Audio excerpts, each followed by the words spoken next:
noon hour is here. Check it out. And you're locked on to Utah's highest rated, most listened to sports radio station. It's my station. It's my station. This is Hans Olsen and Scotty G on 97.5, the KSL Sports Zone.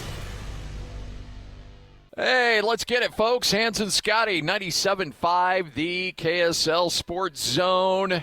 We are back together, show reunited, and it feels so good because we have got so much to talk about. Okay, so here's the schedule for today. Because of Thanksgiving, and we'll be off on Thursday, we're moving up all your preview shows up a day. So today, even though it's a Tuesday, will actually be your Cougar preview show. Tomorrow will be your Ute preview show. Me, Hans, and somehow Frank will come up with an excuse for not being on the air with us. And then on Friday we get you. We just got games all day. We got Utah, we got Utah State, all kinds of good stuff coming up on Friday. So today and tomorrow are your big, heavy football preview days. Nothing but BYU today from 1 to 3, and then tomorrow nothing but the Utes from 1 to 3. But Hans, it's good to see your smiling face. Well, it's better to see yours, Scotty, because Lloyd and I have missed you dearly. And I'm glad to see you safe.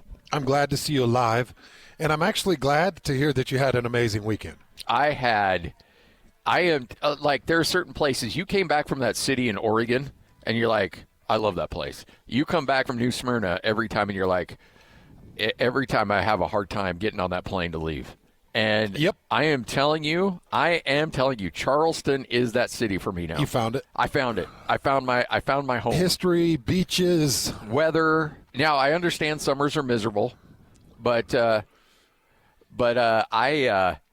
have found my happy place, and it is Charleston, South Carolina. Well, you came back happy, and I'm glad you came back happy because you brought me all kinds of treats, and now I'm happy. Yeah. I got my popcorn. I got my protein bar. I've got my this is vitamin water. Yes. No caffeine. Nope, so not at all. Look at me. Yeah, look at you. Look at you taking care of me. Now I got you dialed in. Now I know what you like. Fantastic. By the buddy. way, those protein bars, whew, those are good, man. Yep, those are high level. Yeah, these are the barbells. You know what I found is it does take a rotation. Yeah. You have to have a rotation. Yeah. You got to have different textures, different flavors, because the protein bars can get really tired really fast. I didn't get loose on the trip food-wise. I did a lot of sampling. And I had – by the way, I was telling you all the great things I was able to experience on this trip. I had the best pregame media dinner I've ever had. And I know BYU sets the standard for pregame football dinners. They do. This one, just because it was different, exceeded that. What'd they do? It was a pulled pork, pulled chicken with a really good mustard barbecue sauce, which normally I don't like. No, but I like a mustard-based sauce. I do. This cold slaw was just incredible that came with it. Really good, thick pickles. And then they had jambalaya that was unbelievable. And then they also had red beans and rice. Was it a sausage jambalaya? Yes. Shrimp jambalaya? Sausage. Because they also had shrimp etouffee. So the etouffees are what gets me. Yeah. And I like the crawfish etouffee. That's my favorite. When I go to New Orleans, that's all I'll eat. I actually took crawfish etouffee. I took a bowl of red beans and rice and poured the shrimp etouffee kind of on top of it and mixed them together. Yeah. Oh. High level. Oh, my gosh. And the best damn cornbread I've ever had in my life. For those of you out there that don't know the etouffee is more of a white sauce. It's a little bit more creamy than a jambalaya. It's kind of a cream sauce, but it's still got heavy New Orleans flavor. It's more of a deep South flavor. Yeah. And when I lived in New Orleans, it was my go-to. Crawfish etouffee. It's unique. I can't find it anywhere, but the South Carolina etouffee is good. Oh, it was incredible. It was absolutely incredible. And maybe I haven't had a lot of etouffee, so I was just impressed with it. You may have had it and like, it's average. But that was one of the first times I had some good one. I had some in New Orleans about 10 years ago and fell in love with it. Oh, my gosh. But I haven't been So able to good. experience anything close to that since that last trip. And so I was looking around, and this at the media dinner, and all these media dudes were just like going to town on this stuff, and I'm like, this must be good if the locals think it's good. Speaking of etouffee and speaking of eating, I got the 6 chili dogs down. I'm so happy for you. You're the only one that believed in me. Tyler didn't. We're here at Tim Daly Nissan in Southtown. And, yeah, he took the under. And Tyler came up and was like, I'm sorry for doubting you. Lloyd took the under. Yeah. Lloyd did never apologize. He just made up a bunch of excuses. What are you talking about? I knew you could do it. Wait, did Lloyd take the over? I took the over. Oh, then I sincerely apologize. I was like, what are you talking about? I knew you could do it. I think that's altered history. Oh, stop. Come on. I know my guys got this. I apologize. If I thought that you were telling Scotty Hans has no chance, but I did get the 6 Skyline chili dogs, 3 ways, onions, mustard, and cheese. I got them down. I was about, so when I was watching the video that you posted, I was about to throw a flag on the play because I saw all the cheese on the plate, and I'm like, this isn't going to count if that cheese still stays on that plate. Yeah. But to see you go in and clean up the damage, I'm like, yep, no, he knows the assignment. There's nothing more than fat and gristle on that. Yeah. That was a tremendous amount of cheese, and it took me like 5 minutes to work it down. I had to sip some Coke Zero, no ice, just to try to meld it into a sauce that I could get down the throat because it was thick and cheddary. I thought there'd be more chili on those things. Not a lot. No, they just put. I was watching them. They ladle on. It's about a ladle full of the Skyline chili. Yeah, and they ladle that on with the mustard, and then they hit the onions, and then they bury it in that cheddar. Would you rather have more chili and less cheese? Because that's the way I would think. Yes. I would rather have twice the amount of chili and about the same amount of cheese. That would be my perfect dog. Yeah. Actually, the cheese through the first 3 dogs, I'm like, oh, delicious. And then the next 2, I had to take the cheese off to get it down. And then the third one, I took half the cheese off, and that was the big lump of cheese you see in the video. But the video's out there. I got it down. And then I did polish off 4 scoops of graters, and I got the turtle sundae.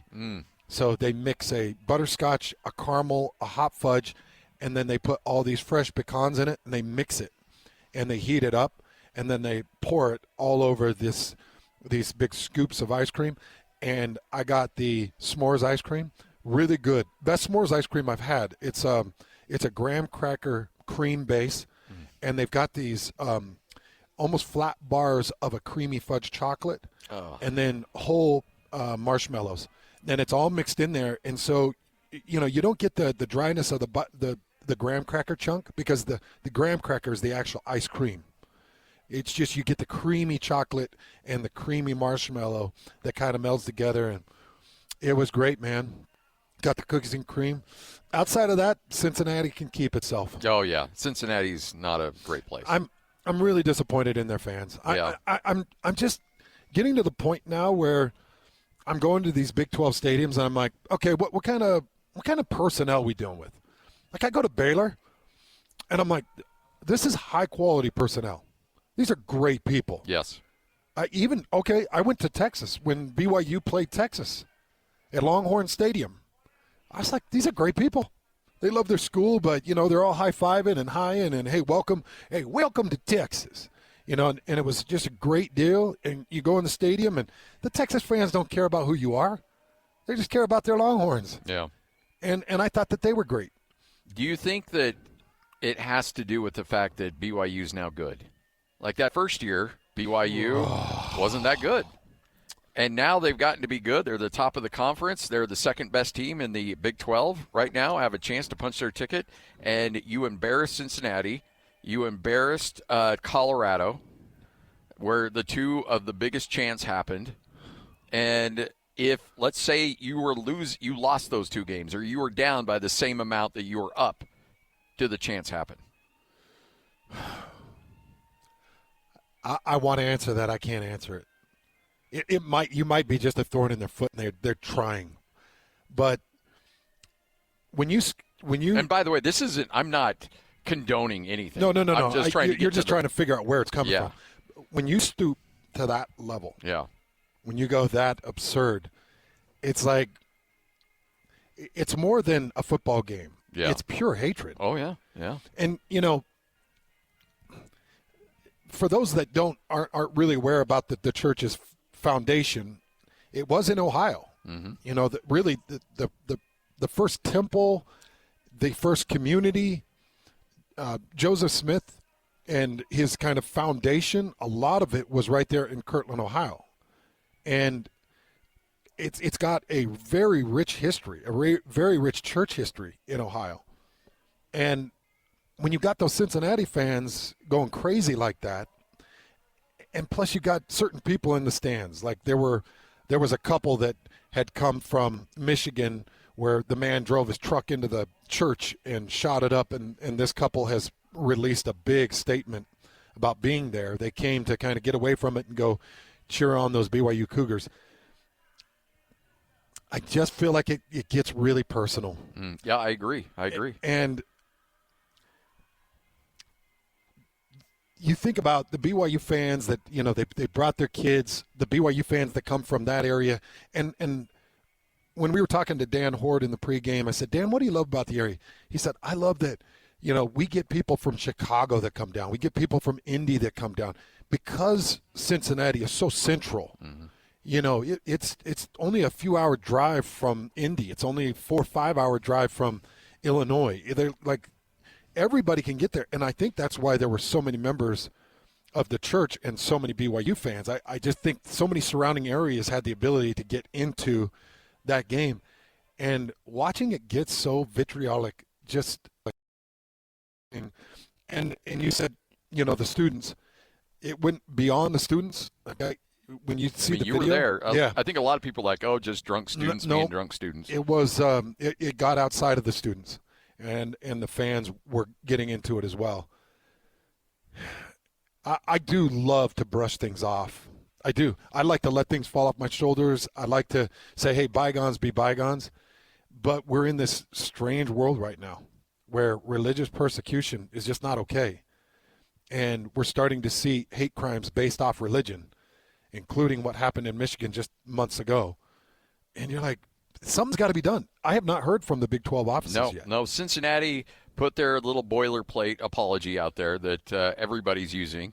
It's been a memo that's been issued to all these schools, and they're like, okay, insert your team and your mascot here, and then all the other. It's the most boring language on the planet. There was nothing sincere about that. It's like, hey, we got to get out a PR release. Okay, well, we'll just plug in some names here. Boom, off we go. Done and done. But the Big 12 has been very quiet about this, and we're on day 3 since it happened. Day 3 post. Nothing Sunday, nothing Monday. Today's Tuesday. And no word out of the Big 12 office about this. And again, like here, I'm with you. I didn't play at BYU. I don't have emotional connections to BYU. People think that for whatever reason I don't like BYU. Actually, I will say this year has been very good for business. And so, rah, rah, rah, rah, rah, go Cougars, man. It has been awesome for us to be able to experience a year in which Utah and BYU are playing such great football and so meaningful games in November. It's been great for the station, great for us, great for content. So nothing but great feelings towards BYU. But as like you, I'm a member of the church, and I may not be wearing Cougar blue, but I am LDS. And when you hear stuff like that, it hits you hard. And when it's a recurring thing, like you can brush it off if it's just one fan base and everybody else is like, bro, that wasn't cool. That's not okay. And everybody else is like, yee, no, don't do that. But then when it becomes a pattern, that's a problem. That's when it becomes a problem. A couple things. So the couple that I was talking about, their names are Jared and Brandy Hicken. They were among the survivors. Jared's a native of Roosevelt, Utah, and a fourth-year chief emergency medicine resident and BYU grad. He helped other victims that had gotten shot. Their 5-year-old daughter Piper was also hit. Brandy suffered shrapnel wounds as she carried the 2 youngest children to safety. These 2 made the trip to Cincinnati to go to that game, and they were sitting near where the chants started. And this was the letter that Brandy shared on Facebook. I'll just share the opening parts of it. She said, "I'm writing to you from my heart, dear Mr. Cunningham." I believe the athletic director, isn't it? Yeah. Isn't it Bubba Cunningham? I believe so. Dear Mr. Cunningham, I'm writing to you from my heart as a disheartened college football fan, more specifically as a football fan and member of the Church of Jesus Christ of Latter-day Saints, commonly known as the Mormons. As a BYU alumni and huge fans of college football, my husband and I took the opportunity to travel 4.5 hours from our little city in Grand Blanc, Michigan, to come separate and enjoy our favorite pastime at this BYU Cincinnati football game. I want to provide a little bit of background. She talks about the background, and then she went into the anxiety and fear we have felt since that day has been debilitating. We have put in a lot of work in that short 8 weeks so we can try to feel some sort of safety and normalcy again and enjoy the things we used to, including football games. And she goes into just how hard it is to listen to those chants. It's miserable to think that those people who were attacked are sitting in that stand and listening to that. And, it goes so far beyond that. That is a specific, unique, horrifying case, but it goes so far beyond that. What about the members on a coaching staff or the members on the team, the players on the team? Like, what about recruits? I just don't understand how you're able to just let that flow as a fan base. And I said this yesterday, and I'll stand by it. If you want to F the university and you want to F the Cougar, the mascot, that's fine. I don't have a problem with that because that's a specific university, but it just feels more personal when you're digging into it. Yeah, yep. If you start thinking about some of these universities and what it's built after and built of, and you're attacking what it's built of instead of what it is, it just feels like you're going beyond the level to a much nastier attack. And it's just personal. I just think it's horrible. So I'm hoping that the Big 12 gets a hold of it. And, Scotty, I was thinking about it, like, there were a lot of times I was thinking, man, I'm kind of glad BYU isn't a part of the Pac-12 because I feel like the Pac-12 would be this times 10. I feel like it would have been just as bad at Stanford, just as bad at UCLA, probably We've worse. We've seen the run-ins that they've had with Stanford, yeah. Probably worse at other schools. And some of the Pac-12 schools have been tough. Colorado obviously receiving a fine already as a former Pac-12 team. It's already been kind of rough. I felt like the Big 12 schools, and I know Cincinnati was an addition, but I felt like the Big 12 schools and even the 4 previous edition, I felt like, they'll get along. And this is just such a sign of disrespect. Yeah. I mean, it's just, look, if you're playing a team that has significant amounts of members of the Jewish faith, you wouldn't say bleep the Jews. No. You wouldn't. Nobody would say that. If you're playing Notre Dame, nobody's going bleep the Catholics. It's just like, why does this get singled out? Yeah. Why? I will tell you that it was a pretty harsh place, and a friend of mine who's a member of the media was walking out of the stadium, and he got assaulted. I mean, it very verbal, nasty, like a death threat, very ugly assault. And he was like, I didn't know what to do, so I just gave him a thumbs up and smiled. But he threatened my life. And I was like, geez, man, like, what is this? It's so stupid. You show up at these game days ready to have fun and cover a game and bring the kids and have some refreshments and watch some football and cheer on your team and give threats, death threats, get drunk, and be a bigot? Yeah. Like, where did those 3 things come in? Yeah. Why do you got to be a slobbering drunk that ruins it for kids and goes after a religion? It just feels so beyond fandom. I've told this story before, and I've known you forever as a Raiders fan, so this shouldn't have surprised me. Lifetime. But when I took Brody, we went to Las Vegas and we were watching the Broncos play the Raiders, and Brody comes upstairs and he's wearing all of his gear, and I'm like, bro, take it all off. We're going to go neutral colors on this one because I don't want you to have a bad experience at an NFL game getting yelled at from a drunk Raiders fan. I don't want you to experience anything that's going to make you miserable. Yeah, because the idea would be that they're rough. You see all these pictures of the black hole and these crazy fans that look like they're on parole. I mean, just horrible stuff. Well, we go to the game, and yes, we are surrounded by crazy, drunk Raider fans. And even at their worst, they could not have been nicer to us. And we were cheering for the Broncos because we got there and we felt safe. Like, we felt like, oh. So you had some fun. We had a great time. And so the next year we went, we're decked out in Broncos gear. You didn't have anybody give you a really. And they saw Brody. Brody at the time was like 9 or 10. And so they were like, one guy accidentally said something. The other guy's like, hey, man. And he points to Brody. And he's like, oh, I'm so sorry. I'm so sorry. Like, they get it. The next year, we were decked out in Broncos gear, sat in the same seats, and same people around us. Couldn't have been nicer, friendlier. We're making fun of our teams together, and it was great. And so it can be done. It can be done with one of the perceived nastier fan bases in all of sports, the Raiders. And it felt like we were right into that black hole and couldn't have been treated better. So a couple of things, Scotty. What prevents it? And I was thinking about this. The policing neighbor, just the person standing next to you. Typically, it's like, hey, man, that's out of line. But when you got thousands doing it, then it just gets out of line, and it's the mob mentality. And so it's hard to police it. The other thing is personal consequence. And, the fear of having a video surface of you saying, F the Mormons, a religious institution, and having your employer see that and be like, well, Stephen, why are you saying this? And feeling like there would be repercussions of being a bigot and saying terrible things. You would feel like an employer would not take that kindly. Nope. If you and I were on camera at a Notre Dame game yelling F the Catholics, I'm pretty sure we'd have a meeting pretty quick if we were on camera and that went viral. Yeah, I don't even know if we'd have a meeting. We would just get a phone call and say, don't come into work. We probably would, right? Yeah. So, typically people police themselves because they're like, okay, I'm in a public spot and my employer gets a hold of this. That's going to look pretty bad for me. But I don't know. Like, do people just turn a blind eye because it's the Church of Jesus Christ of Latter-day Saints? Do they just say, you know what? They take it and they just kind of let it go. Yeah. They'll still bring their 27,000 pounds of food to our food bank. Yeah.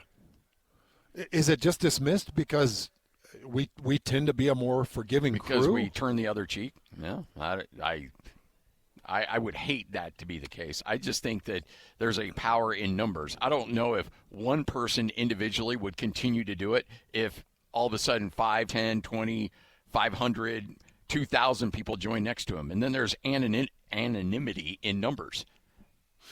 I'll tell you this too. So people say, okay, how do you stop it? Well, I watched the Texas Tech administration in Lubbock stop it, and I'll tell you why. I watched the whole thing. I saw the whole thing. So 2.5 hours before kick, they let the student section in because game day was there. And game day was going to be entering the stadium, and they wanted the student section in the stands, and they wanted reaction as people were walking through. The first chant out of the gates was FBYU. This was just FBYU. The next thing you know, out comes the basketball coach. Yep. Basketball coach takes the PA mic and says, hey, look, we're going to have fun, and we're going to make this a tough environment. But we are not going to be that school. We're not going to do that. Like, we can cheer and we can do these things, but let's be mindful. Now, we were fewer weeks out of the whole Colorado fine, and maybe it was a little bit more fresh on our mind. But I felt like the Texas Tech fans responded really well. Yeah. And they were wild, and that place was insane. But I didn't see anything come out of Texas Tech of past that was bigoted or religiously charged. Did you? No, didn't hear a word. Okay. But I saw that video, and I was like, okay, this is a university that gets it, and they're being proactive instead of being reactive. Don't send out your boilerplate press release after the fact and be like, oh, we're so sorry, that doesn't stand for our standards, but that doesn't represent who. No, that is who you are. That's who you are. If your students did that, then that's who they are. So don't say that's not who we are. That's exactly who you are. It's who you are. So get out in front of it, because I guarantee you, had had I always forget the name of the Cincinnati basketball coach. If he gets out in front of it and in pregame warmups is like, all right, does the same thing word for word, I bet it doesn't happen. Honestly, I don't think it. I guarantee it doesn't happen. I don't think it happens. Just preemptively strike it and just don't let this become a trend. Yeah. It's becoming a trend. Yep. Don't let it become a trend. And I do love. There's some Big 12 teams they wouldn't even think of it. TCU, not even going to think of it. Yeah. Baylor, no. Not even going to think of it. No. The Texas Longhorns, they were more worried about them and themselves. Like they didn't care. Texas Tech, after they were told not to, they just worried about themselves. You know, and like I said, okay, so you want to be a foul-mouthed buffoon? All right, hit them with the Cougars or BYU. But don't draw it to religion. Don't make it personal like that. All right, Hans and Scotty, 97.5, the KSL Sports Zone. Let's go! Complete game coverage of the Cougars is right here on the KSL Sports Zone. It doesn't get much bigger than this as the Cougars look to earn a spot in the Big 12 title game as they take on UCF in Provo. Your home for the best coverage of Cougar football is right here on 97.5, the KSL Sports Zone. This is Hans Olsen and Scotty G, presented by Mountain Land Supply on 97.5, the KSL Sports Zone. Woo! Scotty, 97.5, the KSL Sports Zone. It is a Tuesday, and that means we got some tickets to hand out. It's Jazz Ticket Tuesday, and your chance to win tickets is right now. Call this number now. Call this number now. Be caller number 12 at 801-575-ZONE. 801-575-ZONE. And you'll be on your way to Delta Center to see the Utah Jazz. He fires the three. He hits. Oh, don't do me like that. This is 97.5, the KSL Sports Zone. All right, you know the drill, 801-575-ZONE. That's 801-575-ZONE, and you'll win tickets to see the Jazz take on the Sacramento Kings on November 28th at the Delta Center. Okay, Scotty, we talked a lot of Utah, Kansas State yesterday, spent most of the day on it, and what a crazy game. It was wild. Great conversations yesterday, but I wanted to spend a minute with this BYU-Cincinnati game before we start jumping into BYU versus USF. So, remember, going into this game, Cincinnati was 136th out of 136 in the country in time of possession. Yeah. Okay, at the time, it was somewhere around 24 minutes, 30 seconds possession. Now, after 11 games, they're at 24 minutes and 3 seconds of total possession. BYU going into that thing was top 20 in the country, and they currently sit at number 9 in the country in time of possession at 33 minutes and 2 seconds. Now, let's go take a look at the game. This game ended up BYU 38 minutes and 25 seconds to Cincinnati 21 minutes and 35 seconds. I'm trying to think of what the largest discrepancy. I don't know if I've ever seen a team be in the 19-minute mark. I did. Utah State and Air Force in 2019 was in the 19 minutes. Yeah. There's probably, and I guarantee if there is in the 19 minutes, it's against a Naval Academy or it's against one of our academies, Air Force, Navy, or Army, because they will run position. Yep. But by the way, it was the most miserable I've ever been in a game. Yeah. It's even worse than I remembered. All right, so this is Utah State lost this game 31-7 to Air Force. It was cold. It was absolutely miserable. Colorado? In Colorado Springs. And Air Force had the ball 45 minutes and 43 seconds. 45-43 to 14-17. That's as bad as I've ever heard. Yeah. This is bad, 38-25 to 21-35. And a lot of that was just on L.J. Martin's back. Yeah. He carried the team with possession after possession, 222 total yards in this game, and he just became the workhorse. Okay, so let's just talk about this a little bit, because let's go back to the Texas Tech game. You remember they came out of the bye week, and it was post-L.J. Martin injury, so it gave him a little bit of time to rest and recover. He came back, and we just weren't real sure how healthy he was. and it showed that he just wasn't that healthy because he ended up with 16 total touches in that game against Texas Tech. Remember, it was 10 carries, 6 runs, and they lose 29-7. He comes back against TCU, and he looks much, much better. Against TCU, he ends up with 21 carries and 4 receptions, so 25 touches. All right, 25 touches for LJ Martin, 44 points for BYU. Nice little indicator of success.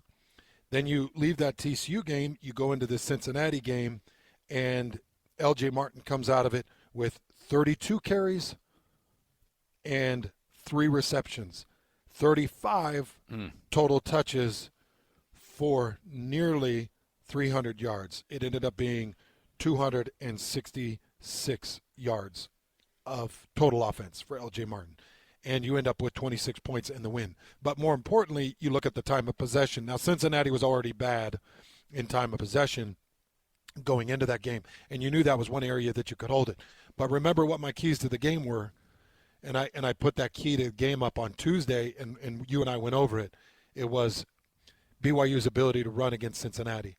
I said LJ needed 88 yards to hit the 1,000 yards, and I said he will go for 90-plus, and BYU will control the ground game, and that's exactly what he did. He went for 222 on the ground, puts himself way over 1,000 yards on the season with now a couple of games left, if not a few.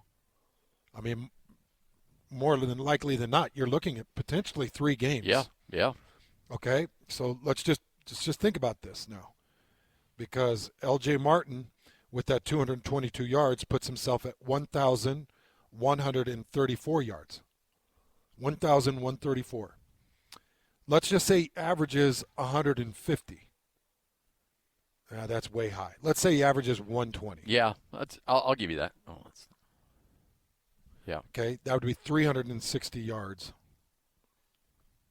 360 yards that put him at 1,494. That's 1,494 would be an incredible season. You know, BYU has not had a 1,000-yard rusher since Tyler Algier did it in 21. Yeah, 21, 1,606. Ooh, yeah. I forgot how good he was that year. It wasn't just the yards. Go take a look at the touchdowns. 23 touchdowns. Jeez. LJ sits at 8. Yeah. So wow. LJ at 8, but Tyler went for 23 that year. It just goes to – and look, Tyler Algier's doing his thing in the NFL. Oh, yeah. No. By the way, this performance by LJ Martin was really good for LJ, not so good for BYU, because the scouts are now hot on the trail of LJ Martin. They're just seeing the size, and they're seeing the production, and they're seeing the way he's doing it. TJ Wood's offensive line definitely has helped. Oh, no doubt. He's doing a lot of it on his own, though. He's breaking a lot of tackles. He's going through different pressures. There was one point where Cincinnati had him stopped on a 3rd and 4 or 3rd and 5, had him stopped for maybe a 3.5-yard gain, and he just cracks these helmets, stands back upright, turns off the cracked helmet, and goes back up the field and gets the first down. Like, he's doing so much of this on his own. So the NFL scouts are seeing it. It's good and bad. He's a junior. He's got another year of eligibility. He could come back and he could have Tyler Algier numbers. Oh, yeah. And he could make a very large amount of money. I think with a running back, if you show as a 3rd or better, I think you go. Oh, have to. If you show as a 4th or worse, come back. You come back. Yeah. Because the only guaranteed money for a running back is a signing bonus. Because running backs go down in practice, running backs go down in games, running backs get a tight little hammy or a tight groin, they miss a couple of weeks of camp, and all right, you'll never hear from the guy again. Who else has a thick quad that can run? All right, you go. You're healthy, go. You know, I just watch this time and time again, man. I'll just go back to my time with the Indianapolis Colts. We had one of the best running backs in the history of the game, and he was everything Indianapolis, and we had this walk-on no-name guy named Dominic Rhodes. that came in with my class. Yeah. And he was a bum. Like, he was like, oh, you want to walk on? You give it a try? Like, and I say a bum. I mean, he's one of the greatest running backs in the world at the time. Anybody that even gets a sniff of the NFL, you're one of the top elite of the 1% of 1%. But he's doing nothing. He's a walk-on guy. He's doing nothing. Edgerrin James has an issue. Whatever, one or two other running backs have an issue. And they're like, all right, Dom, you want to give this a go? All right, you practiced hard. You play Dominic a couple times, and the next thing you know, he goes on like a 5-year run. Oh, yeah. They cut me, and I'm sitting there at home on Sundays watching Dominic Rhodes dominate with Indianapolis. It's timing, and it's so difficult for these running backs. So unless he can get some type of security in the NFL, you come back, put together a senior year, match some of Tyler Allgeier's production, see if you can sneak yourself into the second round and get yourself a little bit more certainty. Yeah. I'm saying that from selfishness because I want him back. And you can name your price, too. For BYU? Yeah. Yeah.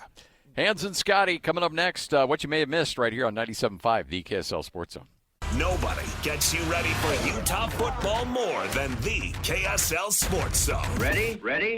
The regular season comes to an end for Kyle Whittingham and the Utes as they hit the road for a battle against Kansas. Your home for the best coverage of Utah football is right here on 97.5, the KSL Sports Zone. This is Hans Olsen and Scotty G. Presented by Mountain Land Supply on 97.5, the KSL Sports Zone. Hans and Scotty, 97.5, the KSL Sports Zone. Hans, we've had sound drops that just live in infamy. And I know this has been circulating for a long time, but nothing gets me more excited and makes me feel better about myself as a broadcaster than when I hear a meltdown from another play-by-play guy. Because every now and then you and Lloyd give me grief because you think I'm going after officials or something like that. And I'm like, I got to be careful. I can't be that guy. Well, I can safely say I've never been this guy. Now, this guy set the standard many, many years ago. This is the play-by-play voice of Florida Atlantic melting down over what he perceived was a late hit. Oh, and he took a hit to the head on the slide. Oh. Where's the flag? A hit to the head on the slide is a flag. To the 27-yard line, Van Camp's slow to get up. He does get up. His helmet came off. There's not a flag. You cannot tell me that's a flag. That's not possible. Where's the commissioner? Where's Wright Waters? Where's Wright Waters? I mean, he was still up. He had not gone into a slide yet, but it was a helmet-to-helmet shot where the helmet flew off, and there is absolutely no reason why a flag shouldn't have been thrown there. That's ridiculous. That's embarrassing. That is absolutely embarrassing. That has to be a flag. And that still, we'll see. He's sliding. Send Van Camp to the sideline. Nope, there's Cooey. Yeah. He's got to get him out of there. He's got to come out of the game now. It's ridiculous. I can't believe that. I cannot believe that. You can't. I mean, it took him a while to get into the slide. He is defenseless. Don't do anything. Throw a flag. Third down. Cooey throws over the middle, behind the receiver, incomplete. It'll be 4th down and 3. Van Camp took a helmet-to-helmet shot regardless, even if he wasn't in his slot. You know what? I don't really care if you people look at me in the press box. You know what? I don't care. That's a flag. And I'll fight any one of you if you want it. That's the mood I'm in at the moment. Apparently the team is not the only one melting down here. 5:58 to go. I will fight any one of you. All right, so ultimate meltdown. So that's the standard. Now, that's Florida Atlantic. Sometimes, the smaller schools can get a little crazier with the meltdowns. But this is Creighton. This is a top 25 college basketball team that they are all in on their basketball. They have one of the more beautiful arenas in all of college athletics, and they are playing against Texas. And let's just say a call does not go their way. Shot clock. Carr into the paint. Missed the dunk. And a fucking foul. What are you talking about? That was 2 seconds after the play ended. Carr driving. He's outside the circle. He's outside the circle and he's set. He was outside the circle and he was set. Brett Smith blew it. He was outside the restricted area. He was straight up and down. He was set like the statue sitting out in front of New York, New York, and they called that. That's an absolutely horse crap call. In a game that's been played out like this. Unbelievable bailout call by an incompetent referee. And ball don't lie. Shot clock. All right.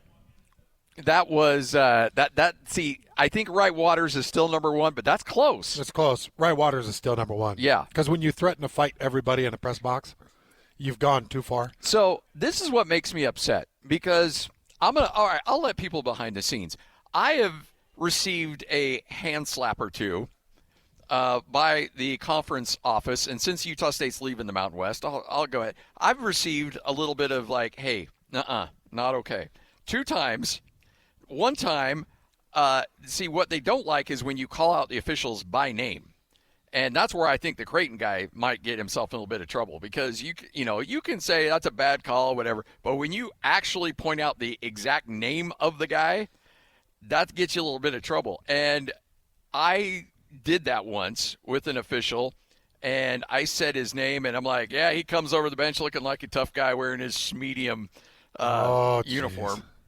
Oh, man. And apparently calling the guy wearing a medium, that didn't sit well. What the conference did? They just said, don't do that? They said, don't do that. Don't do that. And then I didn't even make a jab. You know, like we do 15 hours of radio, and we try to entertain ourselves.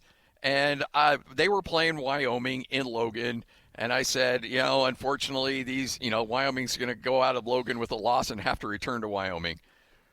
And then I said, the best view of Laramie is in the rearview mirror. Oh, boy. And they're athletic. This is one where I was simulcast on the video stream, and that's I didn't what got know. You. And their athletic director was back in Laramie listening and watching, and he threw a little bit of a fit. So did you hear from conference office? I heard from conference office on that one. So he goes to conference office. And this is another reason why I really miss Jerry Bovee, because Bovee would be like the insulator and be like, hey, just heads up on this one. So first foul. Oh, need to put 20 on that. There you go, on that shot clock. Oh, I said shot clock. Did you though? I got 10 on it. Oh, my gosh, dude. You do get filthy. Did you get a reprimand for that one? No, I did not. He should have. Hey, is it like that episode that part in The Office where 3 or 4 people hit you? Do you then get a call from John Hartwell? The TPS reports? Yeah, you get a call from John Hartwell. Did the league officers talk to you? Did you see the memo about that? Yeah. Well, I'm going to need you to stop. And then you get a call from our SID up there. Did you get that message from the Mountain I'm West going to Conference? need you to come in and do women's tennis on Saturday. I'm going to need you to not say SHBB. Put it on the clock. So, yes.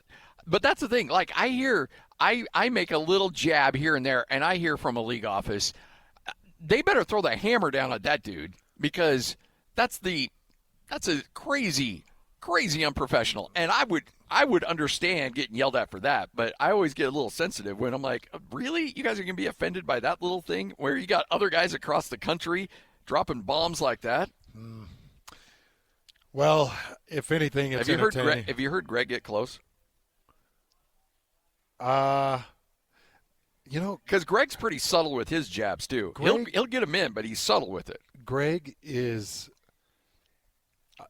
one of the best at doing it subtly and doing it without, because he doesn't have hurtful intent. That's what I found with Greg. Yeah, like he's got some play in him, but he doesn't typically get personal. See, when I do it, I just try to have fun. I'm trying to make people laugh. No, you get personal. I do not get personal. What's the name of that official? Oh, Stephen Leppert. All right, well, let's Google search him and find his home address, shall we? Turns out he lives in the bottom parts of, and you just give, no. 97.5, the KSL Sports Zone. It's another battle for the Aggies, and the KSL Sports Zone has it covered. It's a Black Friday showdown for the Aggies as they welcome in Boise State to Logan. Your home for all the play-by-play coverage of Aggie football is right here on 97.5, the KSL Sports Zone. This is Hans Olsen and Scotty G, presented by Mountain Land Supply on 97.5, the KSL Sports Zone. Hans Olsen, Scott Gerard, 97.5, the KSL Sports Zone. Hope you're all having a tremendous day. Boy, it is time to talk some BYU football. Now, remember, we're moving all the shows up a day because normally we do Cougar preview on Wednesday, Utah preview on Thursday, but because it's Thanksgiving, we're sliding Cougar preview to today and U preview to tomorrow. All right, Hans. We talked about this on the morning after, and I'm sure you addressed this yesterday, but I've got to say one of the more underrated flexes you can do on a team to break their will, and because you're all about dominance. Mm-hmm. And I've known you for 20 years. Mm-hmm. Like, there is nothing more than you can do. You can say all the things in the world, but ultimately, if you really want to flex on a team, it's not about coming from behind in the fourth quarter and winning a game. It's about not allowing a team to have an opportunity to come from behind and win a game. Yeah. The four-quarter drill of a football team to take the ball and you feel like you have all the momentum. You just scored a touchdown. You've got all the momentum. You got your timeouts, and all you got to do is get that 3 and out, get the ball back to your offense, and they have a chance to go and get the win. You're only up by 6. The crowd's going nuts. They're feeling it. And all you do is handoff for 4, handoff for 7, handoff for 5, handoff for 6. You have to use timeout. You get past the 2-minute timeout. And the only way that the ball gets back to your offense is because L.J. Martin decided to score a touchdown instead of taking a knee at the 1-yard line, which he did the right thing, by the way. Score the touchdown, get a few more style points, and that deflated the crowd. You were there. That deflated the crowd, deflated the defense because they weren't getting the ball back. Because this drive is so impressive, and you brought it up. You want me to give you the drive? Yes. Okay. So here's the drive. BYU gets the ball with 4 minutes, 30 seconds. Well, they kick off 4 minutes, 30 seconds. They actually possess it at 4:25. Goes shotgun snap, handoff to L.J. Martin, 7-yard gain. 3:40 goes down. They don't use their timeouts. They got all 3, but they're thinking, okay, well, we still got plenty of time. We'll keep these. Yeah. And we gave up a 7-yard gain. You don't want to use them now. Snap the ball at 3 minutes, 40 seconds. 2-yard run. Shotgun snap, handoff to L.J. Martin, rushes right, 2-yard gain. So now you're sitting 3rd and 1 at the BYU 34. 2 minutes, 48 seconds. Nearly a minute clicks off. Shotgun snap to Bear Bachmeier. He rushes up the middle for 2-yard gain and gets the first down. So now you're 1st and 10 at the BYU 36. Snap the ball, 2 minutes and 10 seconds left. 7-yard run. L.J. Martin off the shotgun. 7-yard gain to the out of bounds to the BYU 36. Now you're 2 minutes and 4 seconds. 2nd and 3. 6-yard run. Now you're 1 minute and 53 seconds. It's 1st and 10 at the BYU 49. 8-yard run. Now it's 1 minute 49. Timeouts get called, so you got first timeout, Cincinnati. Then you go a 5-yard run. L.J. Martin rushes for 5 yards right up the middle. Now you're at 1 minute 43. You use another timeout. Another 5-yard run. Shotgun snap. L.J. Martin rushes the middle for 5 yards. Nothing they could do. So we're talking middle, Bear Bachmeier, middle, L.J. Martin outside. So now you're 1 minute 43. It clicks all the way down to 56 seconds. 2nd and 5, Cincinnati's 33. And you take the shotgun, handoff to L.J. Martin. He takes off the right side. My first vision was C-gap run. I went back and reviewed it. It's a B-gap run. My first vision, I thought it was Andrew Gentry at the right tackle. It's actually Austin Leusa at the right tackle. He drives his end wide. Linebacker collapsed inside. Lane opens up. LJ slips right through the B-gap and he's off to the races. Yeah. BYU could have just taken knees at that point. Yeah, they were in victory formation. They could have taken victory formation, but they didn't. Which, by the way, smart thing to do. And then, you hit this 33-yard run that puts LJ at 222 yards. It's, to your point, it's the most dominant way to finish a game. And I was, like, going into the break before they kicked the ball off, I was talking about the 4-minute drill. And I was saying it's so much easier to say it than it is to execute it because Cincinnati knows exactly what's coming. Yeah. They know the middle's coming. Yep. They know the Bachmeier keeper's coming. They know LJ's coming. They know that Bruce Mitchell, the center's coming downhill. They know that they're going to get a face full of Isaiah Jada. They know that's all coming. There's nothing they could do. And then they've got this guy, Dante Corleone, that everybody loves and praises. He was one of the best defensive players in the country 2 years ago. Dante Corleone couldn't do anything.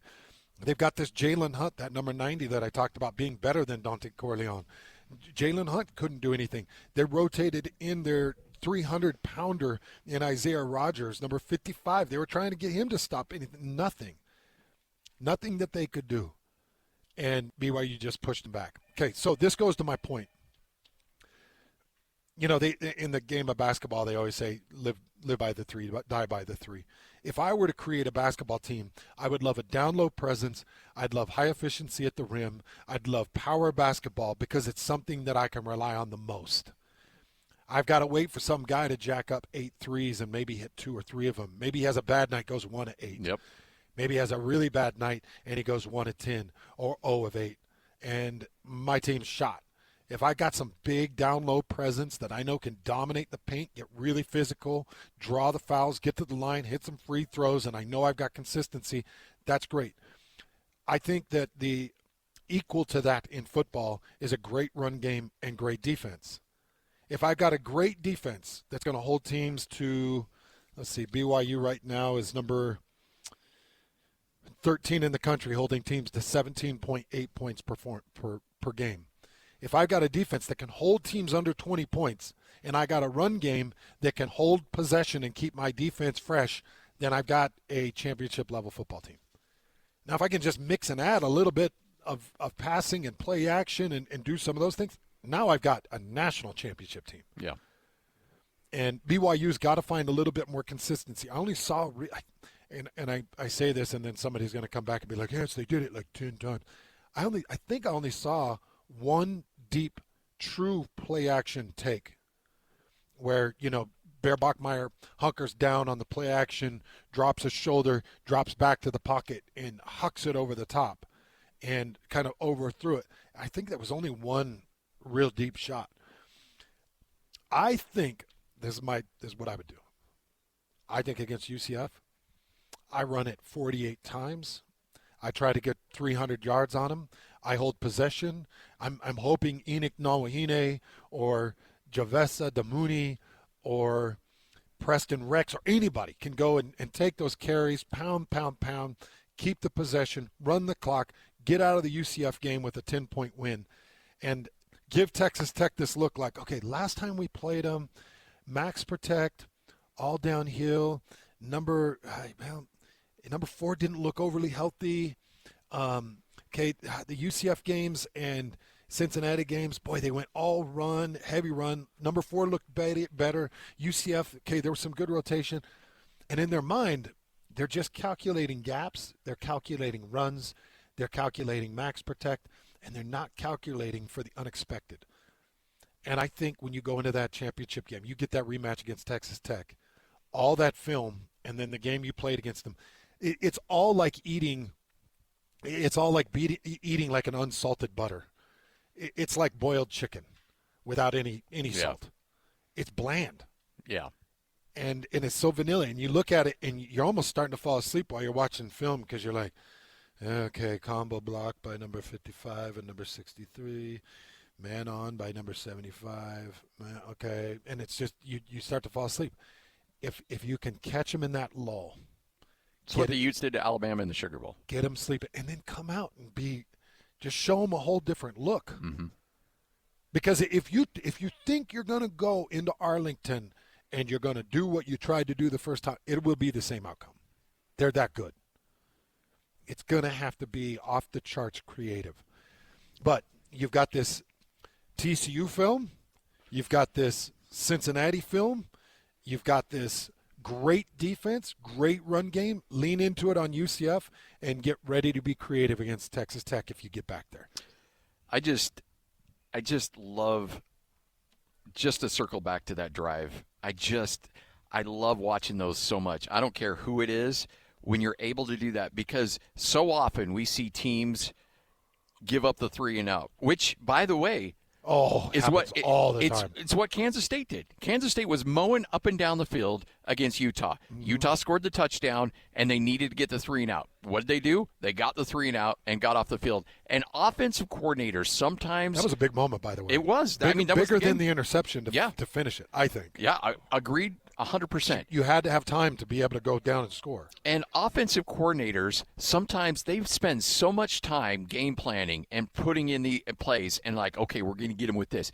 And they get near the end of a game and they haven't used some of it. And they're like, oh, we worked on this. I want to use it. And so they're like, okay, this is what we're going to do. We're going to play action, roll the quarterback out, bring the tight end in the flat, and just dump it down to him. And he's going to turn upfield. They're not going to see it coming. Well, guess what?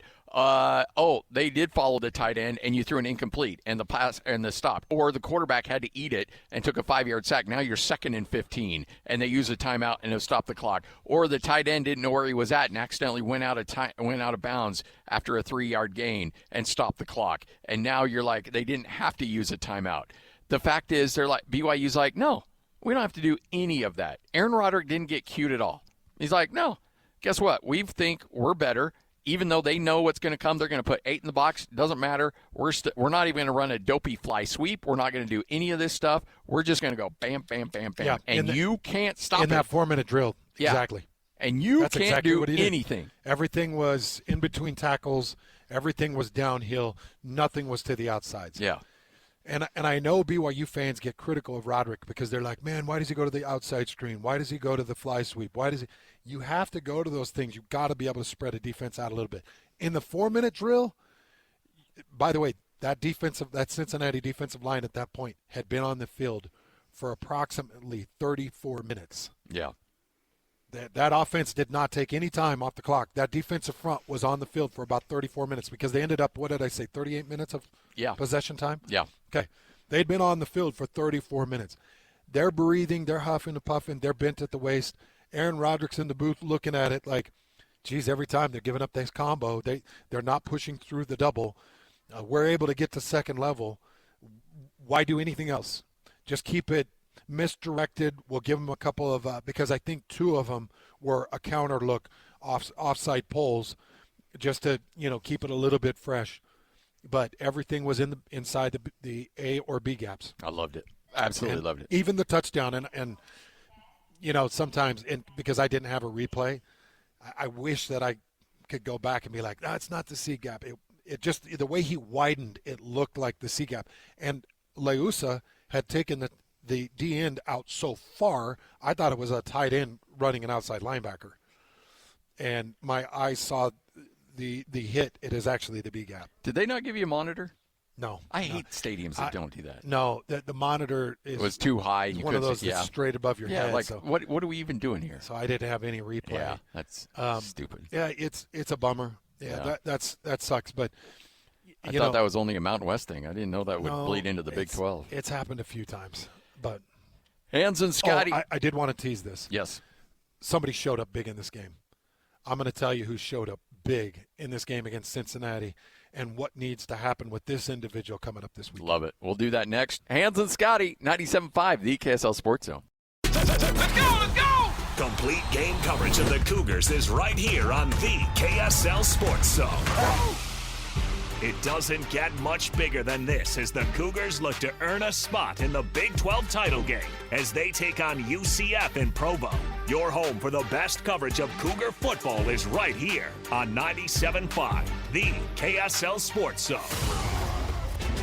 This is Hans Olsen and Scotty G, presented by Mountain Land Supply on 97.5, the KSL Sports Zone. Woo!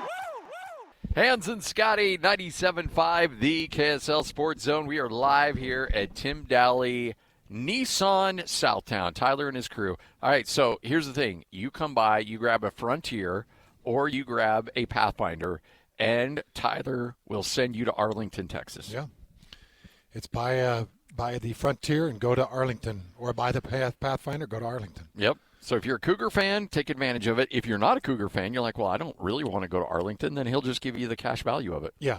He'll write you a check for $5,000, or he'll make your payments for an entire year. And what's so nice, when you get back from Arlington, you're going to have that brand new Frontier. I mean, what's going to be better than that? I know. Trip to the Big 12 championship game, paid for, and a Frontier in your driveway. All right. So you said there one player you wanted to mention specifically about that performance against Cincinnati. Yeah, so he's now showing up in back-to-back weeks, and he's made a big difference. And it's Keanu Tanuvasa. Oh, yeah. Yep. Back-to-back weeks, he has shown up, and he's done his thing. And talking about Keanu Tanuvasa, fourth down stop against Cincinnati that was just critical. And Keanu Tanuvasa is able to beat the double team off the backside, spins out of the B gap, spins back into the A gap, so play side of the center, and scrapes off the backside and is able to hook kind of the waist and leg of the running back in the backfield and bring him down for no gain or a very short gain, and you get the fourth down stop. That's the difference. Cincinnati was 3 of 4 on fourth downs. This was the one that you needed to stop, and Keanu Tanuvasa showed up. Keanu Tanuvasa also had a pressure or two. He's pushing the middle better. Okay, so this is now the second week in a row, TCU and Cincinnati, that BYU, when running an odd front, they're putting Keanu Tanuvasa over the center, and they're still trying to man Tanuvasa. They're still trying to block center to Keanu. You can't do it. So teams are going to have to go back to doubling down. And a lot of times, Scotty, it is the scheme that'll force the single team. So if I'm going odd front and I leave Jack Kelly shallow and I bring whoever up, Glasgow off the edge, or whoever you're playing off the edge, and you bring them up, now you've got 5 guys. It's a designed 5-man across the front when you've got only a 3-man rush. But when you got 5 that are walked up, it forces the center to mic recognition to declare each of those 5, which assigns each offensive lineman to one of the 5. That's why an odd front can be so good. If you got a 4-man front, an even front, and you go a 4-man front, and you keep your 3 linebackers deep, obviously the downs are the most critical. The mic is designated between the 3 linebackers, and now I can take my set on a man-on-man. And so as an offensive tackle, I got man-on-man. As an offensive tackle off the right side, man-on-man. Right guard, I know off of mic declaration, my center is helping left side, so right guard, man-on-man. Now as a left guard, I'm taking my step, and I'm blocking my D tackle, knowing I've got center help who's eyeballing the Mike linebacker. Okay. Now max protect, what that does is that adds a running back coming in and chipping. So now as an offensive tackle, I know I've got man on with running back chip help, and then as an offside tackle, or the other tackle, I've got a H back who's motioned across, and I know I've got H back chip help. That's a max protect. So now I know I've got offensive tackle help. What happens is in that odd front, I've got men walked up. I've got assignments across each for all of the offensive line. So now I take my set at that linebacker. He doesn't come. He vacates for a pass block. Now as a nose tackle, if I get penetration on that center on man, now I've got spin techniques. I've got push-pull techniques. I've got one-on-one techniques that I can get a pass rush and I can get some penetration.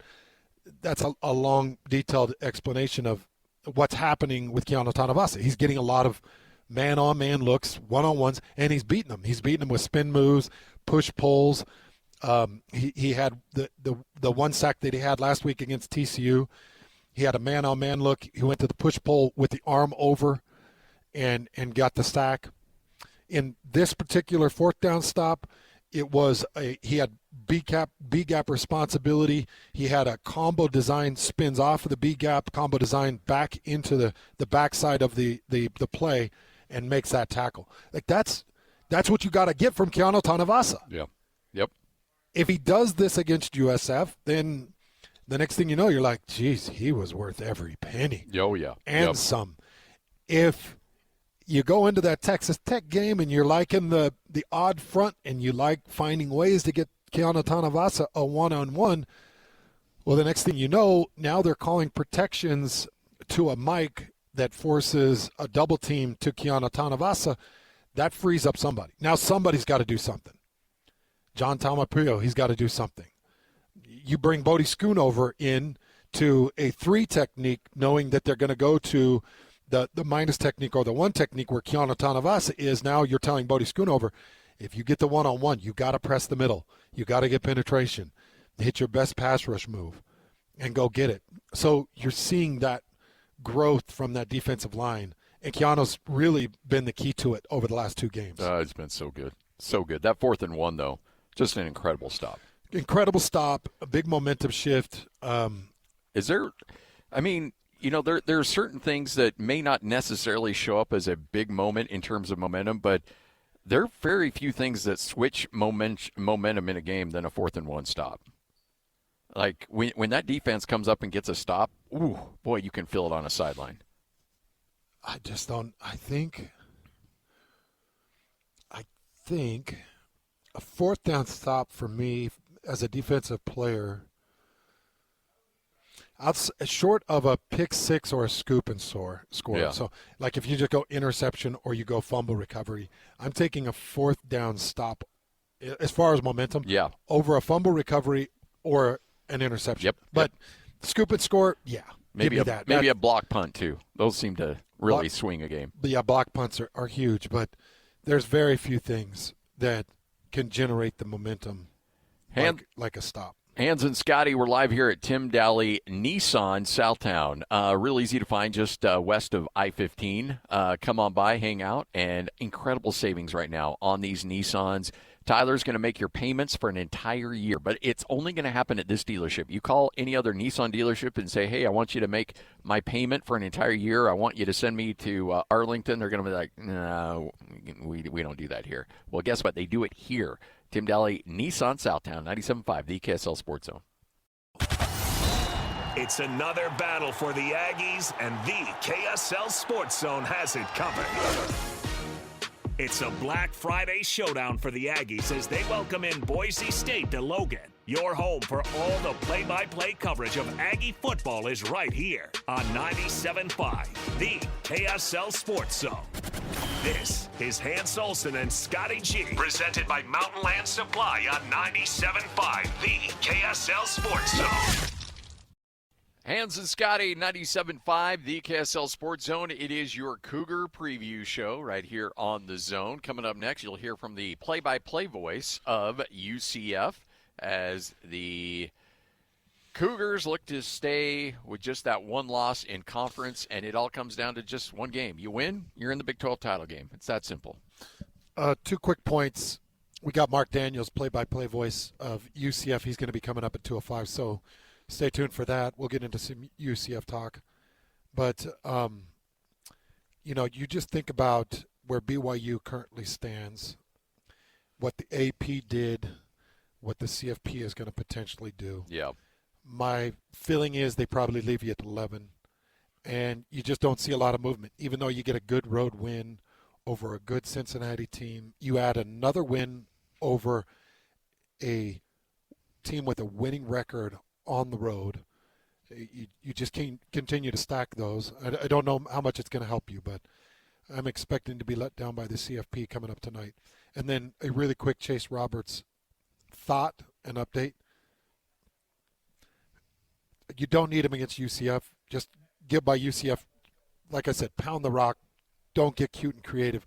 Secure the win and do it the way you can do it. Great defense. They shouldn't be able to score anything over 14 points. Do it with great defense. Hold them underwater. Possess the ball. Run it. And just secure the win. I feel like Chase Roberts should be good for the championship game. Just looking at how it happened, when he exited, what he did after he exited, Kalani Sitake in the post game, it all kind of lends to we think Chase is going to be okay. If he's good enough to go against UCF, go. Go get the yards, go get a couple more touchdowns, continue to seal your legacy. But Chase Roberts is going to be critical against Texas Tech. Critical. Absolutely. Can't play that game without him. Nope. So make sure that whatever you do, he's ready to go. I just kind of want to hopefully calm the fears. It did not seem like a significant injury. It seemed precautionary and reasonable. Nothing crazy. So that's my hope. 97.5, the KSL Sports Zone. Let's go! Complete game coverage of the Cougars is right here on the KSL Sports Zone. It doesn't get much bigger than this as the Cougars look to earn a spot in the Big 12 title game as they take on UCF in Provo. Your home for the best coverage of Cougar football is right here on 97.5, the KSL Sports Zone. This is Hans Olsen and Scotty G, presented by Mountain Land Supply on 97.5, the KSL Sports Zone. Woo! Hans and Scotty, 97.5, the KSL Sports Zone. We're going to chat with the play-by-play voice of UCF, Marc Daniels, coming up here in just a moment. Get his thoughts on this team and what to expect from the Knights going into this one. You know what? It's still a Big 12 team. It's still a Big 12 team trying to get to bowl eligibility. I know we're talking a lot about Arlington and Texas Tech. You can't go to sleep on this team. No. I mean, you should win, and you should win by a decent amount. But, again, crazy things happen all the time in college football. Yeah, they do have a couple of conference wins. They beat Oklahoma State. They got the win against West Virginia. So this is the type of team that you just got to stay aware. All right, joining us now, Marc Daniels. He is the play-by-play voice of UCF, kind enough to hang out with us. What's the vibe of your squad coming into this game against BYU with a chance to get to bowl eligibility? Well, I think that's just it, that UCF's given themselves a chance to make this final game matter. A year ago, UCF played Utah. They were 4-7. It was tough to get motivated for that game, and it looked like it when they went out and played Utah and lost, despite Utah playing a fourth-string quarterback. I think this year, you've got a reason to keep yourself focused. It's a tough week with the holiday to prepare. They know they've got a massive challenge against a very talented BYU football team. But considering how the year has gone, I think you wanted to give yourself a chance to have this game mean something. It's a totally different vibe than it was last year in the sense that I don't think this team has quit at all. I think this team, remains engaged. They practice well. We've just battled a ton of injuries, and yet I still think Scott Frost feels like these guys come to practice and want to get better and give themselves an opportunity. I think they welcome the challenge of coming out to take on a great BYU team. Man, I think this UCF team could be dangerous. I'm looking at the one-score losses to Kansas, the one-score loss to Houston. They get the wins against Oklahoma State, West Virginia.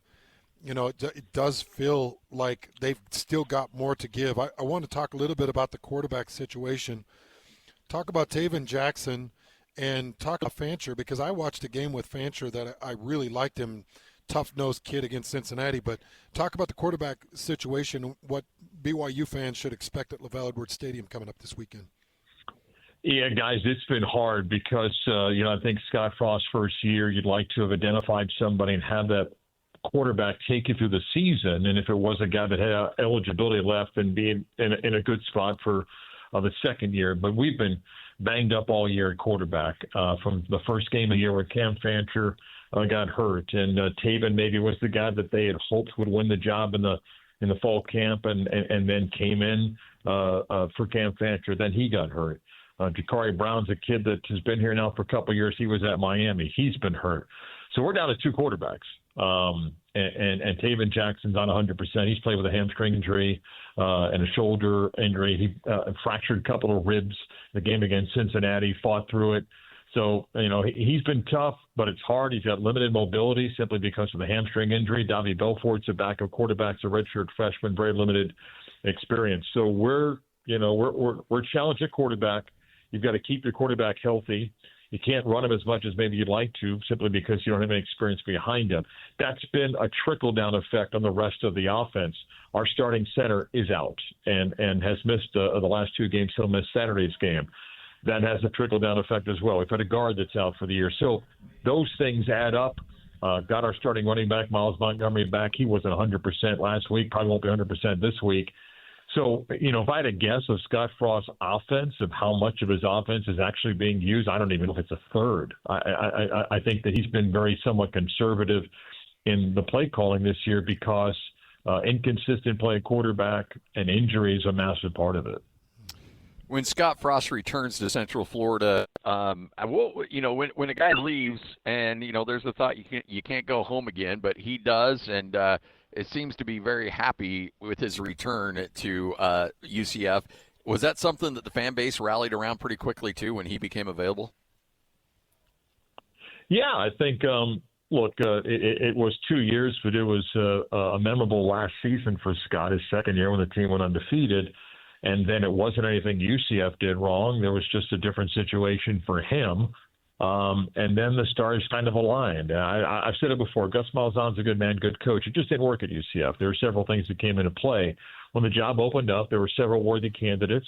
I think the athletic director, Terry Mohajir, felt a little bit of an obligation to at least engage with Scott, not necessarily be the only candidate. And I think Scott had to decide what he wanted to do. Scott had gotten out of coaching after Nebraska, was doing work with the Rams as an analyst, really liked his time in the NFL. And then I think maybe his wife was the one that kind of kicked him in the backside that said, look, you may never get this opportunity again. It's unique how the stars have aligned. You have to convince the decision makers at UCF, A, that you're the right guy for the job, and then B, that they should hire you. And then I think Scott kind of understood that message and then still to sell UCF on it. I think the fan base understands that. I do think what helps is that Scott has an idea who UCF is. We have to do things a little bit different because we're younger. We don't raise money at the level of some of our competitors in the conference because of how young our school is. So we have to play money ball a little bit sometimes. So I think you have to lean into some of those things. I think Scott understanding us, even though it was a number of years since he's been here, but I think he has an idea a little bit better than some other situations. Like I said, with Gus Malzahn, Gus, I think, did a lot of comparing to time at Auburn, and that's just not the case financially right now for UCF. So, is it guaranteed to work? I don't know, but I think that there's a good vibe. I think that people understand what Scott's trying to rebuild and trying to build for what we have resource-wise. I think winning 5 games is good. It's not anything that people are satisfied with, but I think people see that, hey, he got here late, 70 new players, didn't really get a chance to go through the portal. By the time he got here, most of the portal was already gone someplace else. Had to put a roster together. Now a full off season, both high school recruiting and be a little bit more aggressive in the portal. I think they're in a better spot. I think the program's in a better spot than where we were a year ago. Last 3 weeks for Dylan Wade have been really good, Mark, very good, and had a nice game against Oklahoma State, but now takes the lead in terms of receiving yards for this team. Let's talk about the tight end, junior tight end, where he came from and what you've seen from him the last few weeks, and is he a guy that can carry some weight here at LaVell Edwards Stadium? Yeah, Dylan's a really good guy. Played locally at an excellent high school. It's got a great program. Went up to Maryland and had success there. Saw an opportunity to come back home. Really enjoyed connecting with Scott Frost, and he's been great hands. The crazy thing is he's not healthy. This guy got hurt early in the season, missed a game, thought about shutting him down. He wanted to play, probably needs some work done when the season's over, and it's been so tough to get out there and play. You saw some speed last week. He had the 83-yard touchdown run catch and ran for about 55 yards. Then he had a big 50-yard catch on the final drive that set up the game-winning field goal against Oklahoma State. And Dylan's one of these modern-day tight ends that doesn't just sit there and block. He gets out there and probably is UCF's best pass catcher as far as his hands go, runs good routes, tough, looks to get mismatches. So he's been UCF's most consistent guy catching the ball with an inexperienced receiving core that plays a true freshman and some other guys that have not played a lot of Power 4 football. So Dylan's had a really good season, again, overcoming a ton of injuries. And I know UCF feels that they've got a talented guy that they expect to be a big part of their offense next year. Malachi Lawrence has got a couple 2-sack games, but has gone the last couple games with a sack. Is he banged up, or are teams zoning in on him? What's his story? Sorry for the broken record. He's broken. He's banged up big time. He and Nigel Lee Kelly, the two defensive ends, a couple of games ago got hurt, and then we went to Texas Tech, and they weren't supposed to play, and they wanted to play. Get out there and play the best they can. Played last week. Both those guys, are constantly questionable. So they're not 100%. When they're healthy, I think they're good. I think UCF's defensive ends actually are pretty good when they're all healthy. Between those two guys, Jamal Johnson, Isaiah Nixon, they've got a good mix of guys that they rotate. But Malachi Lawrence and Nigel Lake just haven't been healthy, but they're out there. And good first step. Both guys can, rush the quarterback well. We know it's a challenge. BYU just doesn't give up many sacks. But those are two guys, if they're healthier, can certainly help UCF. The defense at times has played really well. You got to do a little bit deeper dive in the numbers, particularly you look at some games. The Texas Tech game, they jumped on us early. Baylor jumped on early. The Baylor game gave up a couple of early scores, and then they played really good defense the last, three and a half quarters. But when your offense isn't consistently moving the ball, puts more pressure on your defense. Hence, you get some numbers that get it a whack. But again, they've been banged up. We got our starting nickelback, Braden Marshall, had the pick to steal the game last week. He was out with an injury. He just came back. So it's tough, guys. You're just trying to build a foundation, and to have the amount of injuries UCF has made it tough. But like I said, some guys are healthier this week. So we'll see if that kind of helps their preparation before, big challenge. Mark, it feels like one thing we know is there's a lot of money in that Orlando area. How good has UCF been at going out and collecting that money? And as this turns into a money game, college football turns into a money game, do you feel like UCF's going to get competitive in this league with spending? Yes, and I don't know. Meaning, yes, I think they're going to continue to grow the resources for football. I don't know, because the top level of this league, I don't know where we're headed, Hans, as far as, are we all going to follow a number? Is it unlimited? Are we signing that, College Sports Commission agreement? Are we going to abide by it? Or is it just we're going to kind of wink that we're going to abide by it and then just spend whatever we want? And I'm not picking any one program in Southwest Texas. Right now they're doing what they're allowed to do. If it's going to be spend whatever you want, it's going to be challenging to see UCF in the upper third of the conference. If it's going to be, hey, we're all kind of around a number, then I think they're going to be competitive. One thing that Scott Frost and his staff and the AD decided was there's no reason to overspend on some areas where they started. They got in, Scott got hired December 18th. By then, guys, the portal, tampering's going on all the time. The portal was drying up. So they weren't going to overpay for position unless you thought, hey, can we win the conference championship? Do we need to go pay for a left tackle? I think UCF decided, how are we going to be smart with our money? How do we maybe not spend as much this year to give us maybe a little bit more dollars next year? How do we just kind of put a roster together without overspending? And I think they did that, maybe a version of Moneyball. I think they got more. I know they have more money to spend next year. Fundraising is a little bit different. This school's not 150 years old. Some of UCF's largest donors are not alums of UCF. So it's a different type of relationship to get them into the program and to have the same vision. We're building a new tower in a partnership with Orange County here in Orlando. That's going to create more dollars, for the program as well. So we'll get there. Like I mentioned earlier, we've got to do a little bit different. I don't think Scott feels like he's hindered against the teams that we need to compete with. I think he's more excited, like, okay, I've got a full off season, although there's no off season. I got a full portal opportunity. I got a pretty good freshman class that I'm bringing in, decide on what guys we want to keep, and now be in a better shape. And guys, at least for UCF, without that second portal, for UCF, it's a better situation because we were losing kids in the second portal. And for us, one portal is going to be better. You have a better idea about what your roster is. Now, you got to make smart decisions coming up early January, but the elimination of the second portal, I think, is going to help a program like UCF. Kind of a long answer to your question. I think in time, yes. And an advantage that we do have is that there are a number of kids that maybe leave Florida because maybe they want to get out of the state and then want to come back home and like the idea of playing in Florida. So I think we'll always have a few players, both in the early portal and even guys that played 3-4 years that hang got 1 year left. I want to come back to Florida. That's one of the things UCF can lean into, of a guy that maybe was a 4-star recruit that went to some big brand, didn't play for a couple of years and wants to come back home. I think that's where UCF can have some success in the portal as well. To reiterate your point, this is, you always go back and look at a season and be like, coulda, shoulda, wouldas. You look at Houston, you lose that game by 3. It's a 7-point loss to Kansas State. It's a close loss to Cincinnati. When you look at these individual games and say we just came up a hair short, when you win that game against Oklahoma State with that, down the stretch, a one-possession game that was close and you found a way to win, is there some confidence that you can build on, not just to end the season but carry into next year as well? Yeah, I think you hope so. I mean, the two frustrating games for UCF are Kansas and Houston. The Kansas game, we got first and goal at the 2. We don't score in 4 plays. Yeah.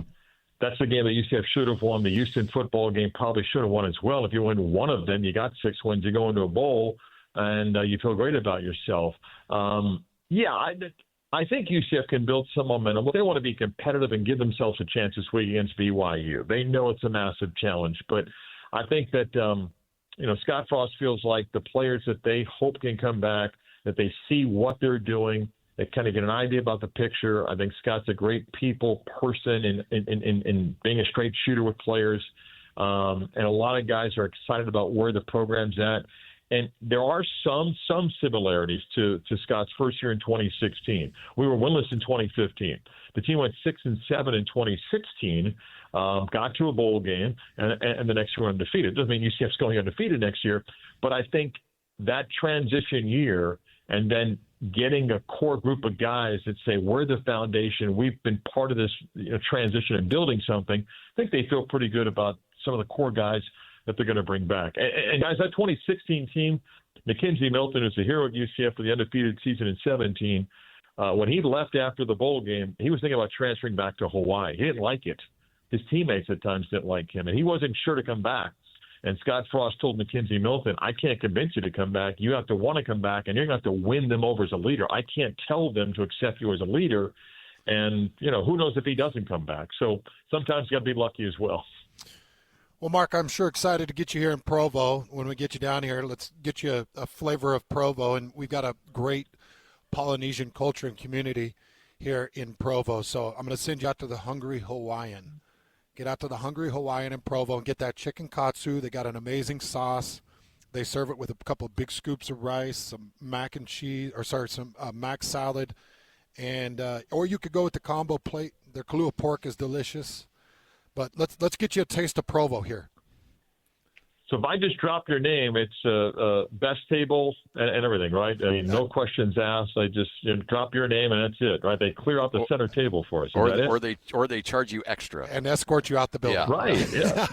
Yeah. You now never we're know, looking Mark. forward to it. I've been blessed to do a game there before football. Back when Blake Bortles came in late in the football game. Oh yeah. Did basketball. Love Provo, beautiful city, and we're back there for basketball. So excited to get out there. Looking forward to the trip this week. Well, Provo loves you. And they love UCF. Excited to have you out here, Mark. All right, guys. Appreciate it. Sounds good. Thank you. There he is, the play-by-play voice. He's been really fun to get to know. Yeah. And I join his show a couple times a year out there in Orlando, and I'm a little jealous of him. I don't know. He lives the life that I wouldn't mind living. We've got something special brewing here.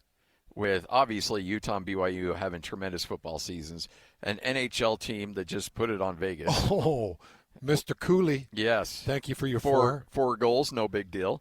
A Jazz team that's been here forever and has got all kinds of tradition. Perhaps Major League Baseball coming down the pipeline here in the next 4 or 5 years.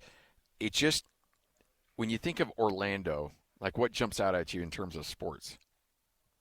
In Orlando? Outside of, you got the Magic. Yeah. And, I don't know my geography well enough of Florida. What is that? I don't know. What sports is not. Yeah, that's the thing. Like doing a show there. Not the stronghold. That would be tough. Yeah, sports is because you not got a lot the of transplants too. That you got a lot to do. Yeah. Oh yeah. About sports, and the Magic facility is just right in the middle of Orlando. Yeah. Pickleball really taken off. Yep. Year-round pickleball. Yeah. Very little wind So, outdoor pickleball. It seems like that would be more of a shuffleboard crowd. A lot of shuffleboard. You saw me. I'm always shuffleboarding when I'm out in Florida. Really? Yeah. Did you not see the video of me and Amanda shuffleboarding? I didn't. I guess I may have forgotten about that. Yeah, there's a shuffleboard club in New Smyrna. Are they ready for your level of competitiveness in the world of shuffleboard, though? No, because they're all 80s. They're, Yeah, 82. But Amanda and I showed up, and they saw Amanda, and they were like, do you guys have a membership? We're like, no. They're like, well, that's okay. Let us go talk to the manager. You guys could come in here and play. And because I was like, hey, I love shuffleboard. We'd love to come play. Can we buy an hour? They're like, oh, do you have a because it's a membership only. A membership shuffleboard. They went and talked to the manager. Manager let Amanda and I out there. Oh, my goodness. It was a blast. You are a Floridian at heart. Yeah, I love it, man. And the winters hit here. And it's yeah. My old bones need the warmth. By the way, Oklahoma State looks like they have found their man, hiring North Texas head coach Eric Morris. North Texas is hot this year. I think they've started the year 10-1, so you knew he was going to be the flavor of the month. And Oklahoma State looks like they have zeroed in on him, according to our good friend Brett McMurphy. Hey, Cooper Bassett, Russell Tialavea, no, DJ Tialavea, yeah. Come on back. We'll find something. I texted Cooper Bassett. I was like, you're always welcome in the state of Utah. There's got to be a job here for him. Yeah. Classic offensive line coach. All kinds of toughness. And there's going to be some guys with ties to the state that will become available because Cal just blew out Justin Wilcox. And so you've got that staff that had Brian Harsin, Kyle Cephalo. Cal just fired Justin Wilcox? Yeah, I think Sunday. They took Robert and I's son. Yes, that's who I knew there was somebody that was supposed to come to Utah State. Yeah. Yeah. So Famika, that's who it was. Famika was Broncos offensive line coach in New Mexico. Yes. And was going to go up to Logan with Bronco, but got the call from Cal and veered off. That's why, man, it's always a gamble. Let me just tell you, if your wagon is hitched on Bronco Mendenhall, you may want to keep it hitched until something very secure comes around. I mean, those guys that went to Oklahoma State, you're thinking, okay, come on, it's Mike Gundy. He's been there forever. They're not going to fire him. Well, guess what? They fired him. Justin Wilcox. After like 6 games. Yeah. You got a situation in Cal where Justin Wilcox has been there a long time, and he's got that thing turned around. Plus, there's not a lot of expectations. They're more concerned about what kind of rally they can go to more than football. Yeah. And but yet he gets shown the door. So, you think you go to some pretty safe places, but not really. More concerned with a rally. Sorry. That's my bad. Sorry. 97.5, the KSL Sports Zone. Gets you ready for Utah football more than the KSL Sports Zone. Ready? The regular season comes to an end for Kyle Whittingham and the Utes as they hit the road for a battle against Kansas. Your home for the best coverage of Utah football is right here on 97.5, the KSL Sports Zone. This is Hans Olsen and Scotty G. Presented by Mountain Land Supply on 97.5, the KSL Sports Zone.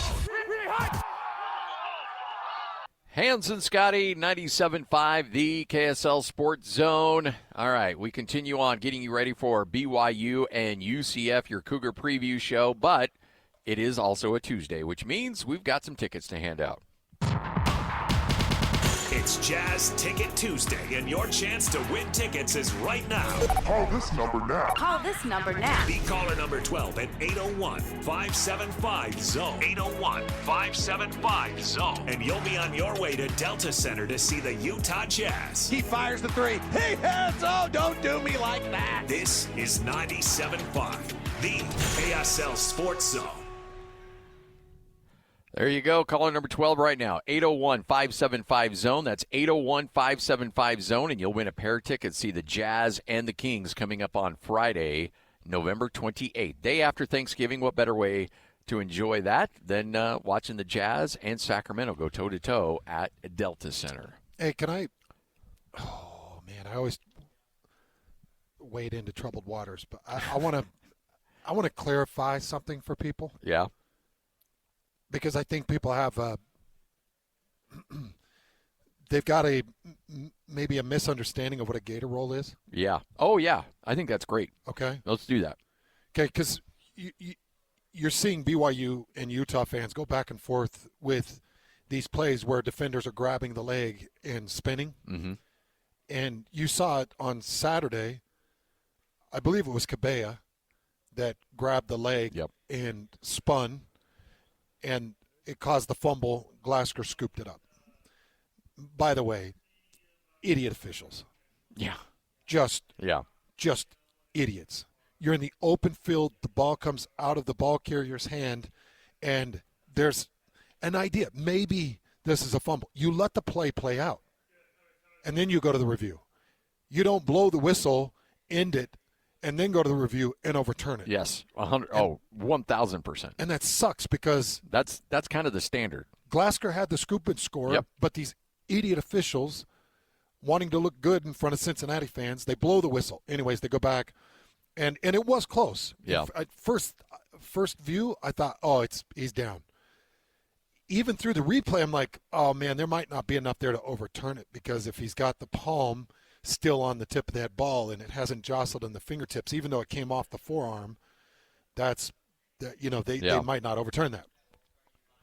Regardless, everybody is sending out this video of Cabella grabbing the leg and turning. And in response, everybody's sending out these videos of Logan Fano grabbing a leg and turning. It is so obnoxious to me that people think, well, this and this and this. A Gator roll, a dirty Gator roll, is when somebody is on the ground and you've got the heel or the lower leg locked up, and then you start spinning. Yeah. That's a Gator roll. If I'm coming in for a tackle and I've got a leg and the ball carrier is still trying to move forward, do you know the way I get him down with one leg? Spin. Is to spin. Yeah. That's the way to end the ball carrier. That's the way to stop the play. It's not me trying to be dirty. It's me trying to end the progress. So if anybody out there that's like, it's a Gator roll. If the guy is still on his feet and he's still trying to gain yards and I've got him by a foot or I've got him by a shin or a calf, as a defender, I will roll every time because I've got to stop his progression, and it's not illegal. Now, what's dirty is when he goes down and I hear the ball's dead. Yeah. And then I lock the foot and I roll. Now I'm trying to dislocate the knee. Yeah. Yeah, it seems pretty simple. That's a Gator roll. Yeah. That's dirty play. And it's just the stupidest thing to see people sharing videos. Well, look at Logan Fano. Now, aren't you guys a bunch of hypocrites? And you guys are leveraging these kids in tackling efforts to try to make each other look good. You're all a bunch of idiots. Gator rolls are disgusting and horrifying, but they're unique because the ball carrier is down, laying on his back, ready to get up, and then you see the guy tuck the ankle and twist and turn. That's a Gator roll. I would call it out, too. If I saw a Gator roll. Oh, yeah. If Cabella or Fano or anybody else actually Gator rolled with the intent to injure, I'm calling that out because I don't like that. Even though, it may have crossed my mind a couple of times as a defender because you're like, this guy is killing me, and it would be better if he was off the field. Let's just see how strong that knee is of Thomas Jones. I don't think I heard the whistle. You heard the whistle. Was that the whistle? He was down. He was down. Yeah, but was he? But I wanted to make sure he was down for good. I mean, for good. But this business of people thinking that bringing a ball carrier down, I was in the booth. I watched that play. I saw him grab the foot. I thought he was going to miss the tackle. Yeah. Because I thought that ball carrier would pull the leg out. And he rolled with it. And the ball carrier, kind of in an effort to roll with the turn, as he rolled and twisted, he lost the ball.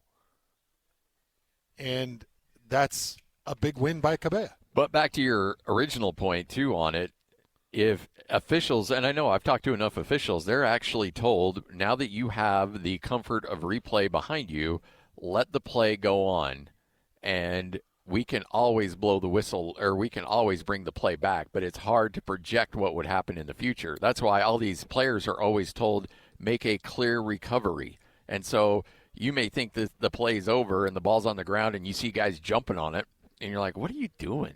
What's a waste? No, because in case there is actually a fumble, you need to show a clear recovery to the replay booth.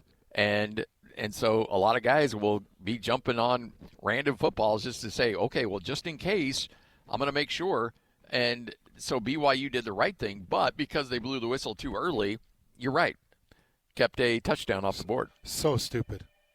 So I'm actually going to send this video out. So I recorded this off Monday Night Football last night. Okay, so Panthers 49ers, if you didn't watch this game, it was a pretty good game. 49ers go get win. Did you see afterwards the pushing and shoving? Yeah. Somebody takes somebody takes a shot at the groin, and he waited until the handshake line to take care of business and smacks the guy across the head. But here you've got Young is throwing a pass out to the flats. Okay, so you tell me if this is a Gator roll, because this is essentially exactly. It's not a Gator roll. That's not a Gator roll, right? Nope. I'm actually going to tweet this out right now. And I'm going to say Gator roll or not. And I'm going to see how many morons out there understand what a Gator roll is. Yeah. That most definitely is not. A Gator roll is it's a death roll. I'm trying to pull your lower leg off of your upper leg. I'm trying to tear ligaments. I'm trying to dislocate knees. I'm trying to hurt your ankle. And if it tears something in your foot, then it tears something in your foot. That's a Gator roll. If you're still running the ball and I've got a hold of your leg, I have to get you down. My job depends on it. Because guess what? If I let go of the leg, I just don't want to hurt him. And you go for an extra 10 yards in the first down to sustain a drive. Now I'm the idiot. Yeah. Yep. All right. Scotty, am I wrong? No, you're not wrong at all on this one. Not even close to being wrong on this. Hans and Scotty, 97.5 the KSL Sports Zone. We'll wrap up this bad boy next and get you ready for JJ and Alex straight ahead. 97.5 the KSL Sports Zone.